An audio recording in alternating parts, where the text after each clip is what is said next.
एक पापी का भी उद्धार हो सकता है। अब बताओ गौकर्ण का भी उद्धार हो गया। आगे पूछा गुरुदेव ये बताइए कथा सुनने की विधि क्या है। तो अब देखो विधि तो मैं आपको बताऊं तो बहुत लंबी चौड़ी। कहा व्रत रख के सुना, पर मैं कह दूं उपवास रख लो सभी, तुम आके जहां बैठ जाओ ध्यान भाई अटको रहे तो कोई कथा सुने नहीं ना। इसलिए भैया जिससे बने उपवास रहो, नहीं बने तो भोजन करो, पर कितो जितने में अच्छी आवे नहीं। क्योंकि कहा है तीन प्रकार से सुनने वाले होते, एक तो श्रोता जो आएगा आके विराजमान हो जाएगा भैया कथा सुनना है, दूसरे सोता। अब सोता की तुम्हें सुनाई रही तो बढ़िया आके बैठ गए टिक गए 3 घंटा पता नहीं चली। बगल वाली ने जोर से बोलो का बोली राधा गोविंद सरकार की। अब लगी धक्का, कथा हो गई हाँ बड़ी अच्छी थी।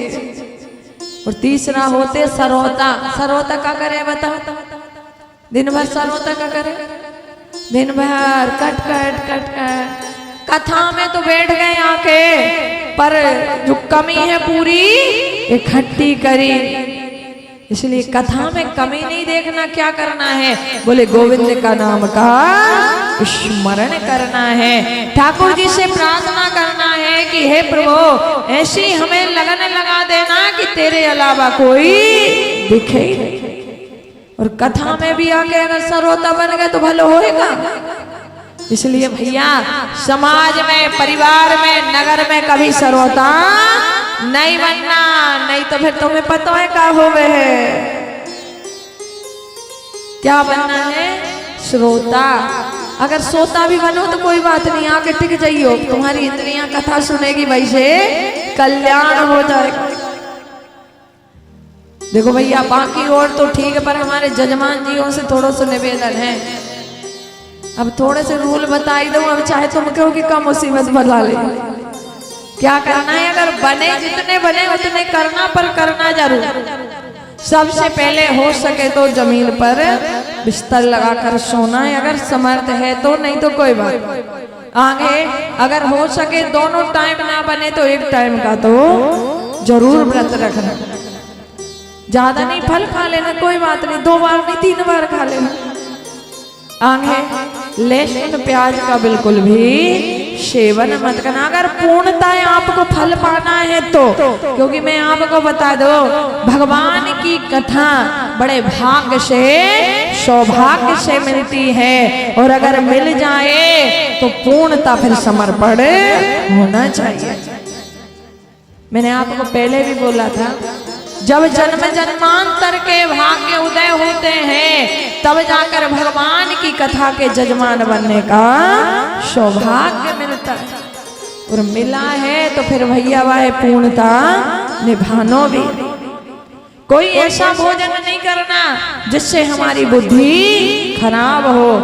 वो ही पाना है जो ठाकुर जी को भोग अर्पण होता है। अगर ठाकुर की भक्ति करनी है तो वैसे तो सभी जजमान है, आप कथा सबके तन से ही हो रही है तो थोड़ी बहुत कोशिश सभी कर लियो। हाँ जहाँ जाके यहाँ टोकरियां छुपा दियो कि भंडारे के बाद निकाल है बोलो राधे। अब जो होएगा देखा जाएगा। तो थोड़े से नियम है, और अधिक से अधिक भगवान के नाम का जाप करना। कभी भी इन 7 दिन में तो कोशिश करना कि आपके मुंह से कोई ऐसा शब्द ना निकले जो सामने वाले का दिल दुखी कर दे। क्योंकि अगर किसी का मन दुखी हो गया तो फिर कछु नहीं होने वाला। तो हमेशा ही कोशिश करना। बाकी कथा की तो एक शर्त है, क्या भगवान ने कहा है भाव का भूखा हूं मैं, भाव ही एक सार है, और जो भाव से पूजे मुझे उसी का बेड़ा पार है। कथा कैसी सुननी है? भाव से। तो आइए आज हम भी यहाँ विश्राम करते, क्योंकि आप भी सब थके हुए हैं। कहेगी लगी रहेगी, खुद तो बग्गी में बैठी थी, हमें तो पैदल चलाते ले गई थी, फिर भी हमें तुरंत ही बिठा लिए, घर भी नहीं जाइया। द्रौपदी किसी प्रकार राजा परीक्षित को 7 दिन में तक्षक नाग से काटने का सर्प मिला। भगवान के स्वरूप का वर्णन है। तो आपको तो आना ही है संग में। क्या करना? अच्छा बताओ कौन कौन अपनी सहेलियों लेके आओगे?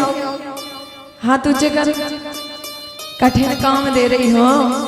जिससे भी कहो चल कथा में, वो कहेगी ओ भाई 7 दिन होगी अभी, कहाँ टाइम है, चलते हैं जरा। पर आपको जबरदस्ती पकड़ के लाना है, नहीं चलती तो कथा में लाओगे ना एक बार हाथ ऊंचे कर, तो आपको आना है और